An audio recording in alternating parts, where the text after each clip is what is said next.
Guys यो चाहिँ marinate गरेको फिस आज भर्खर लिएर आएको लुलुदेखि। अब यसलाई म डिप फ्राई गर्दैछु।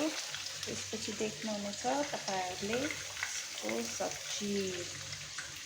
माछा पकाउँदाखेरि चाहिँ के गाह्रो भन्दा यो पट पट पट पट पड्किन्छ के, अन्त पोल्छ कि आफूलाई लाग्छ कि भन्ने डरले टाढै बसेर पकाउनु पर्ने हुन्छ है साथीहरु। यो चाहिँ गाह्रो छ हौ, गाह्रो माछा खान नि गाह्रो छ। यस्तो माछा पकाउँदाखेरि नछोप्नु पर्ने हो है साथीहरु, तर मैले चाहिँ छोपिदिएँ किनकि यसको एकदमै उड्ने भयो क्या, पड्किने उड्ने चटचट पटपट धेरै गाह्रो भयो। त्यही भएको कारणले गर्दाखेरि सो माछा बनाउने छौँ हामी।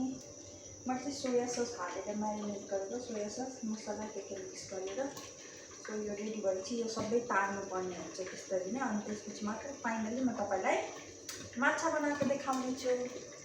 अलमोस्ट रेडी भइसकेको छ माछाहरु। माछा अब लास्ट भुटिँदैछ फ्राई। अनि त्यसको लागि मैले रेडी गरेको छु प्याज, टमेटो, खोर्सानी, धनिया अनि यहाँ मसला पिसिसकेको छु। म करी बनाउने छु। अब बनाउन सुरु गरौँ। सबभन्दा पहिले मैले यसमा हाले